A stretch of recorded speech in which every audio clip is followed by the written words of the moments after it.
Sometimes the most exhausting part of your day isn't what you did, it's who and what you gave your energy to.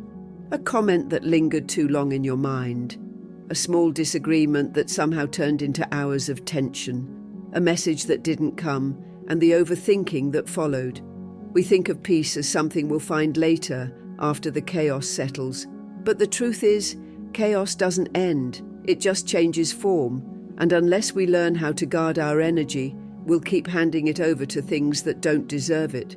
The Buddha taught that peace isn't found in controlling the world, but in mastering how we respond to it. And sometimes, the most powerful response is none at all. In today's video, we're going to explore a practice that could quietly transform the way you move through your life. The art of ignoring. Not out of coldness, but out of clarity. This isn't about shutting down, it's about waking up to what really matters, so please don't skip ahead. Every part of this message builds toward a kind of freedom that very few people ever get to feel. And if you found value in these calm, mindful teachings inspired by the Buddha's wisdom, there's a simple way you can support what we're building here. Just tap that subscribe button. It's free, but it helps this peaceful space grow in a world that truly needs it. Let's begin. Let's protect our peace together.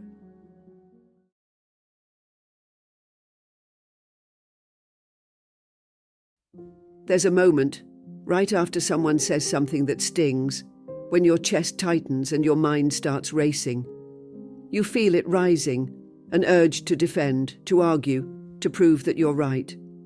And before you even think, the reaction is already happening. Words fly out, your energy spikes, your peace disappears. And afterward, you often sit there asking yourself, was it even worth it? Most of the time it's not. And yet, we keep falling into the same loop again and again, like it's wired into us. In Buddhism, the Buddha taught that one of the greatest roots of suffering is tanha, craving, the deep grasping for things to be a certain way.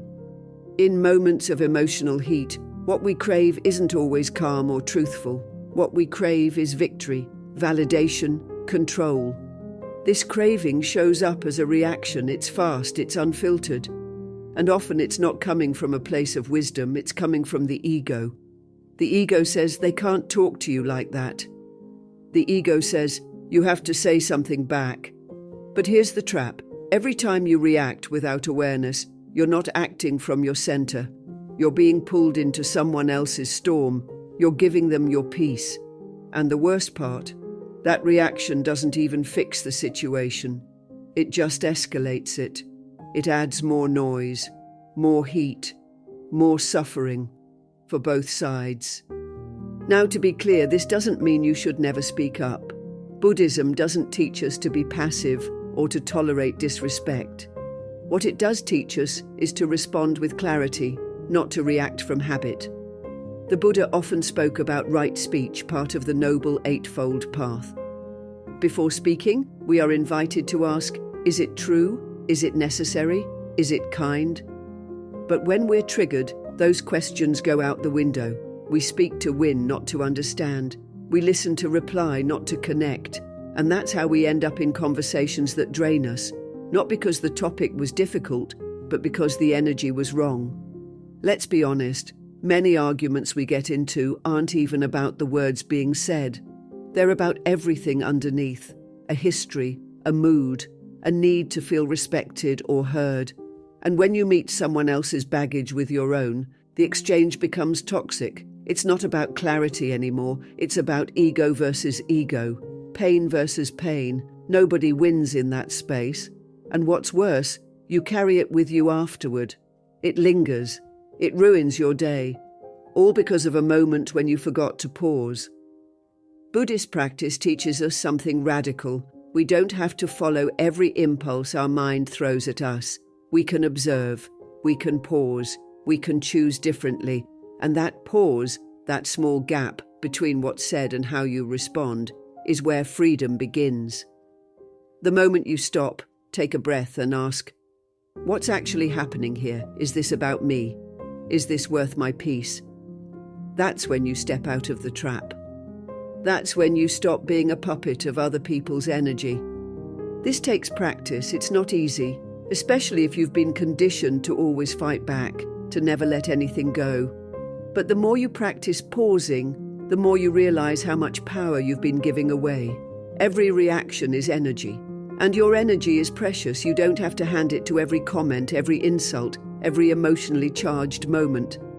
The Buddha said, "Hatred does not cease by hatred, but only by love. This is the eternal rule."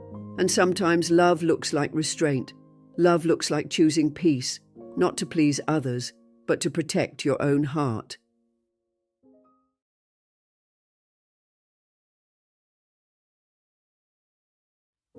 There's a strange thing we do as human beings. We feel something inside, unseen, unheard, insecure. And instead of turning inward, we look for something outside of us to push against. It could be a partner, a friend, a stranger online. We feel that tug in our chest, that tightness in the stomach, and we let it out through argument. But if we really paused and asked ourselves what we're fighting for, it's rarely just the topic at hand. It's not really about who left the dishes out or why someone didn't text back or who made the first mistake. What we're often fighting for is to feel understood, to feel in control, to feel seen. And when we don't get that, the ego steps in to protect us and the argument begins. The Buddha taught that suffering comes not from what happens, but from our attachment to how we think things should be. And so many arguments start there, with expectations. We expect to be treated a certain way. We expect someone to agree with our perspective. We expect life to go according to a plan we never said out loud. So when reality doesn't meet those expectations, we feel slighted. And instead of questioning the expectation, we challenge the person. It becomes personal. We turn discomfort into defense. And from that place, peace quickly slips away. A lot of our conflict is rooted in identity. Someone disagrees with us, and it doesn't just feel like a different opinion, it feels like a threat to who we are, because we've wrapped our beliefs, our ideas, our experiences into this fragile sense of self. And when someone contradicts it, even gently, it stings. We feel challenged, exposed. So we argue, not to understand, but to protect. The Buddha saw this deeply. He reminded us that the self is not a fixed thing, it's ever-changing like a river. And when we loosen our grip on the need to always be right, we stop defending something that was never solid to begin with. Sometimes we argue because we're carrying old emotions that haven't been given space. Anger from a conversation last week, sadness from a betrayal years ago, fear that we're not enough. These things live inside us quietly, until something small opens the door and all that old weight rushes out at once. What could have been a peaceful exchange turns into a battlefield, not because of what was said, but because of everything we brought into the room with us. In Buddhism, this is why mindfulness is so essential. If we're not aware of what we're holding, we'll hand it to others without even meaning to. It's also true that our culture teaches us to argue, to win.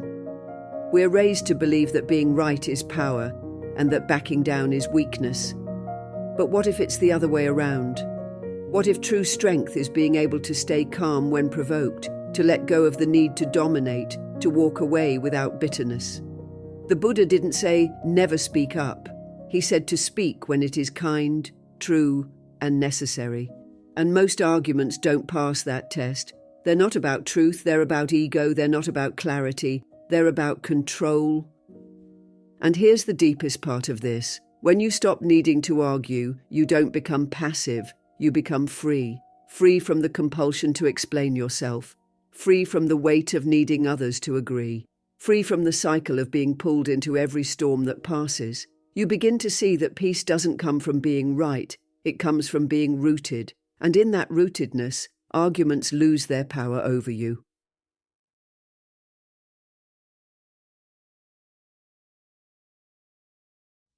There's a strange kind of power that most people never discover, not because it's hidden, but because it feels so unnatural in a world that rewards loudness and quick reactions.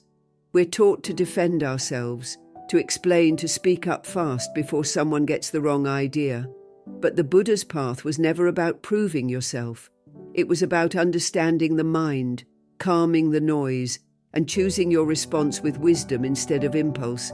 And sometimes the wisest choice is no response at all. When someone lashes out, when they poke at your insecurities or throw negativity your way, the most expected thing is that you'll snap back. That's what most people are prepared for, a reaction. But when you don't respond, when you choose stillness instead, it completely shifts the energy. It stops the cycle. You're not pretending nothing happened. You're choosing not to be pulled into something that drains you. The Buddha once said, "Hatred does not cease by hatred, but only by love. This is the eternal rule." And love, in this context, can look like restraint, like self-respect, like knowing your peace is worth more than the temporary satisfaction of saying something back. The art of the non-response is not silence from fear, it's silence from clarity. It's a skill, just like mindfulness. It takes practice to sit with the discomfort of not reacting. Your ego wants to respond, to defend, to be seen as right, but every time you don't bite the bait, you weaken that grip ego has on you. You teach yourself, I don't have to fight every battle. I don't have to prove my worth to people who aren't interested in seeing it. That's freedom. In Buddhism, one of the most beautiful teachings is that of the middle path, avoiding extremes. Not an extreme reaction, not extreme suppression, just awareness. So when someone says something that stings, you don't ignore the pain. You notice it, you breathe into it. You say to yourself, this is unpleasant, but then you let it move through you instead of using it as a weapon. That space between stimulus and response, that's where your strength grows. That's where your inner discipline forms. Think of how many situations in your life could have ended differently if you had paused instead of reacted. How many arguments, how many regrets, how much unnecessary emotional damage could have been avoided by a single moment of silence. The non-response doesn't make you weak, it makes you wise. It shows that you're not owned by your emotions. It shows that you can feel them fully without letting them run the show. People often mistake calmness for indifference, but that's not what this is. This is about deciding what's actually worth your energy. You can still care deeply and choose not to engage in chaos. You can still love someone and refuse to be pulled into cycles of conflict. That's the Buddha's way, not cold detachment, but conscious compassion, a softness that's backed by strength. And you'll notice something interesting. The more you practice this, the less you even feel the urge to react. What used to provoke you starts to feel small. What used to disturb your mind no longer touches the same places, because you're no longer reacting out of fear or insecurity or the need to control. You're observing, you're understanding, and that understanding leads to peace.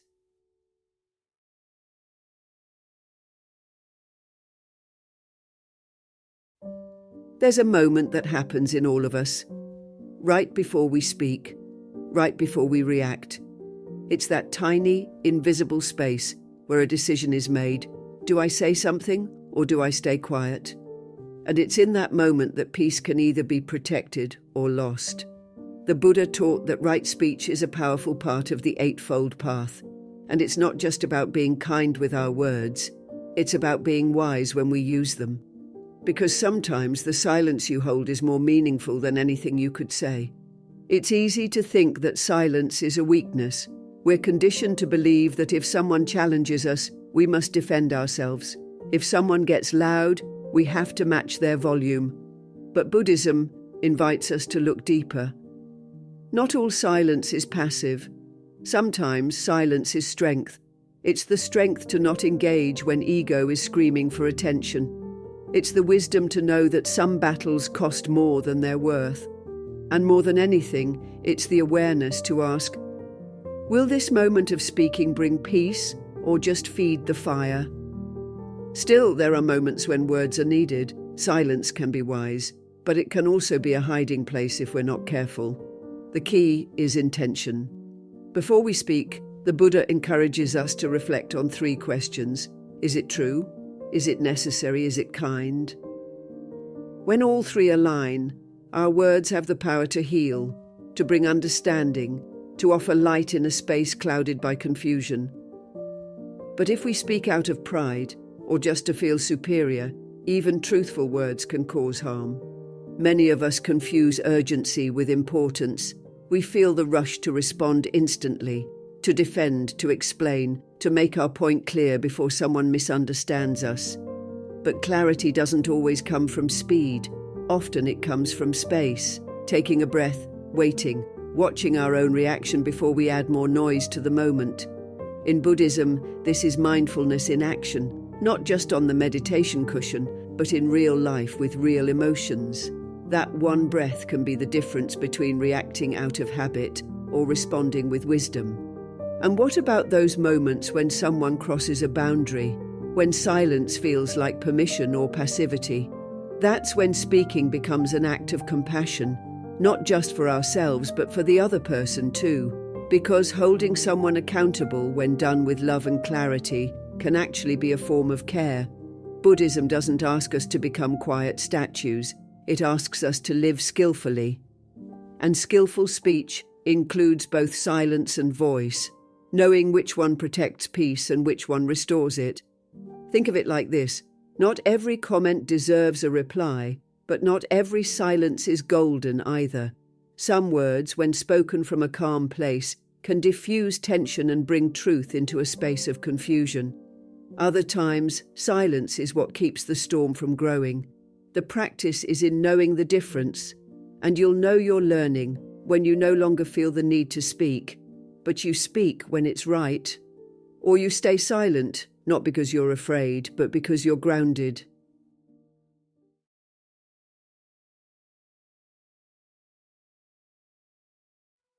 Most people think that walking away from an argument means you're weak, that if you don't stand your ground, speak your mind, or defend your opinion, you're losing.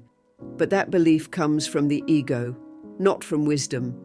The Buddha taught that true strength isn't loud or aggressive. It's calm, clear, and grounded. And sometimes the most powerful thing you can do is choose not to enter the storm at all. Because conflict, in most cases, doesn't start with logic. It starts with emotion. And if you can understand where that emotion is coming from, you can choose not to be swept away by it. When someone raises their voice or challenges you, it's easy to feel that instant rush, to get defensive, to argue, to match their intensity.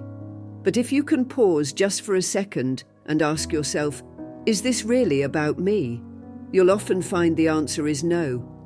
They may be upset about something entirely unrelated. They may be projecting fear, frustration, or insecurity. The Buddha reminded us that we are not responsible for the feelings or karma of others. We are only responsible for our own mind, our own actions, and how we choose to respond. One of the most practical ways to avoid conflict is to listen, not to react, but to understand. Sometimes people don't want a solution. They want to be heard, by simply nodding, by staying silent, or by saying, "I understand how you feel." You release the pressure. You don't have to agree. You don't have to argue. You just have to let the moment pass without feeding the fire. It takes more effort to stay calm than it does to explode, but that effort builds inner strength, and over time that strength becomes your peace. Another simple strategy is to delay your response. Not everything has to be dealt with in the moment. In fact, most things are better handled after a pause. If someone sends you a rude message, you don't have to reply right away. If someone says something provoking, you don't have to fire back instantly. You can say, "Let's talk about this later when we're both calm," or just excuse yourself from the moment. Space gives clarity, and clarity protects peace. Humor, when used gently, can also diffuse tension. If someone tries to bait you into conflict, a light comment or a playful redirection can shift the mood. It's not about mocking or minimizing what's happening. It's about breaking the pattern before it spirals. In Buddhist temples, monks are often taught to smile when challenged, not to be fake, but to remember that anger is not their identity. A smile can be a powerful shield when it comes from a place of truth and awareness.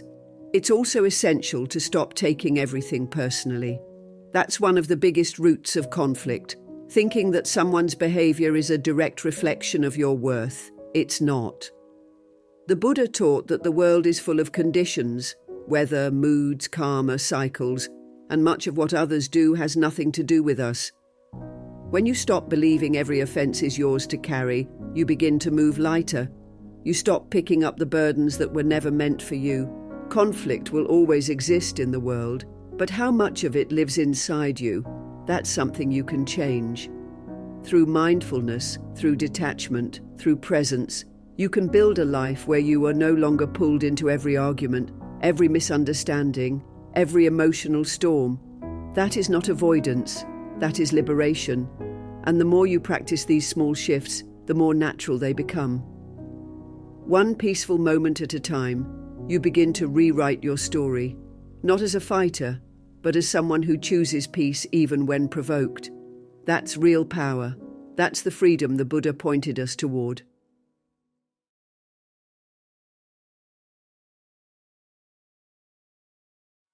There's a moment you don't notice right away. It's quiet. It happens in the space between someone's words and your reaction.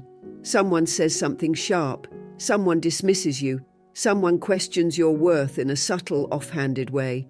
And without even realizing it, your body tenses. Your heart beats a little faster. Your mind begins building a defense. You want to prove something. You want to say something clever, or cutting, or at least something. But the Buddha taught that this moment, this very space, is sacred. It's the exact place where suffering either grows or dissolves. And when you learn to stay in that space without reacting, you begin to taste something rare, freedom. Most people don't live in this space. They live in a constant loop of reaction. Someone disrespects them, they snap back. Someone disagrees, they argue. Someone ignores them, they spiral. And the world has normalized this. We've been taught that defending ourselves is strength, that being unbothered is a weakness, that silence means surrender. But the teachings of the Buddha offer a completely different truth. True strength is not in how loudly you respond, but in how calmly you don't. When you no longer feel the need to prove yourself in every situation, you step out of a prison that most people don't even realize they're living in. Think about how many times your day has been ruined by someone else's energy. A sarcastic comment, a rude driver, a family member who knows just how to push your buttons. But what if those things didn't get to you anymore?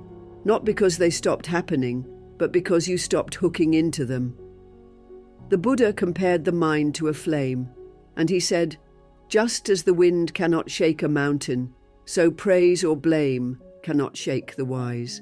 When you develop that kind of stillness, you stop being tossed around by every gust of opinion or emotion. And that stillness isn't indifference, it's deep understanding. It's knowing what truly matters and letting go of what doesn't. What's important to realize is that most provocations aren't personal. People carry their own storms. When someone lashes out, it's usually a reflection of their inner world, not yours. But if you take the bait, if you let their energy pull you in, you absorb their chaos, you make it yours. The Buddha would say that suffering arises not from what happens to us, but from the clinging to pride, to ego, to needing things to go our way. Letting go doesn't mean you don't care. It means you care enough about your peace to protect it. The most beautiful part? The more you practice this, the easier it gets. At first, it might feel unnatural not to defend yourself. Your mind will scream, "Say something," but over time, you'll notice that the need fades. That pause between stimulus and response becomes longer. That silence feels less like suppression and more like power. You'll walk away from conversations without the weight of regret. You'll go to bed without replaying the argument. You'll smile to yourself not because you won, but because you didn't lose yourself. And people will notice. They'll stop trying to provoke you. They'll realize they can't pull you into their drama. You'll begin to attract more peace simply because you're radiating it. This is the heart of Buddhist non-attachment. Not a cold wall, but a gentle boundary. A soft no to what doesn't serve you. A quiet yes to everything that does.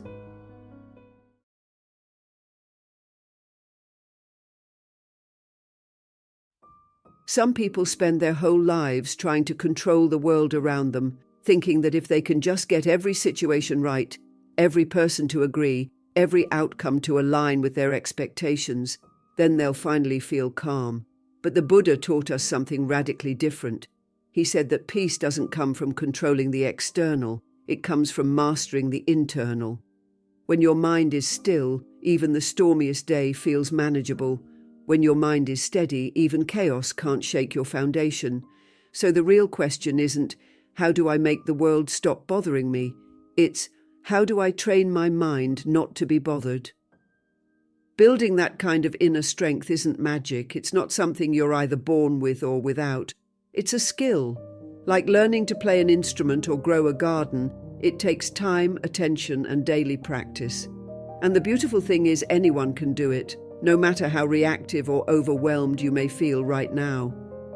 The Buddha often spoke of the mind as a wild elephant, difficult to tame but not impossible.